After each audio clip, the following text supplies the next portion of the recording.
Bonjour à tous et bienvenue sur cette vidéo très simple. On est sur une Golf 6 pour savoir comment changer un fusible qui aurait cramé. Donc sur beaucoup de véhicules comme Golf, Polo, Seat, certaines Skoda aussi, vous trouverez la boîte à fusible ici sur le côté. Donc quand vous ouvrez votre porte, juste sur la droite. Pour l'ouvrir c'est simple, prenez un couteau ou un tournevis plutôt plat et vous venez regarder sur l'arête ici en bas. Il y a un petit jour, donc vous mettez quelque chose, hop, vous faites levier, ça se déboîte et donc vous avez juste à tirer et ça s'ouvre. Voilà.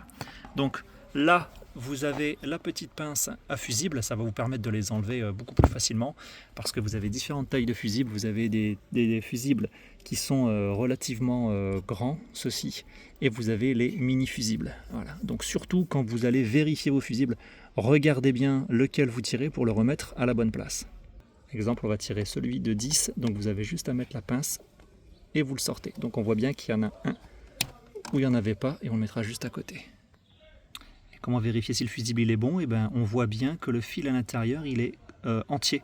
Donc si jamais il est grillé, en fait, il sera coupé, donc le contact ne se fera plus. Donc ce fusible il est bon.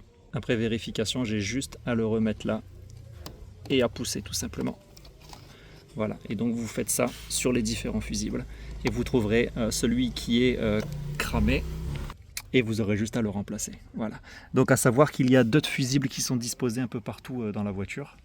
Une fois votre vérification faite, remettez bien votre pince et sur certains véhicules vous trouverez un magazine, un catalogue, les références en fait de chaque fusible. Voilà, chaque numéro de fusible, à quoi ça correspond. Souvent celui qui crame le plus c'est celui de l'habitacle et celui de l'autoradio parce que vous faites souvent un faux contact avec l'allume-cigare. Il y a une pièce qui tombe dedans, ça fait court-circuit et ça vous fait sauter directement le fusible.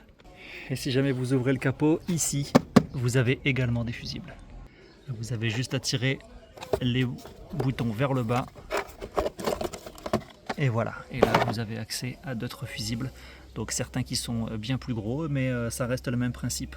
Vous regardez si le fil à l'intérieur il est bien en entier, et s'il est en entier, et voilà, c'est que le fusible n'est pas cramé. Voilà, j'espère que cette vidéo vous a été utile. N'hésitez pas à mettre un like, à vous abonner surtout, qu'on dépasse enfin ces 1000 abonnés, ça ferait super plaisir. Et puis moi je vous dis à très bientôt pour une nouvelle vidéo.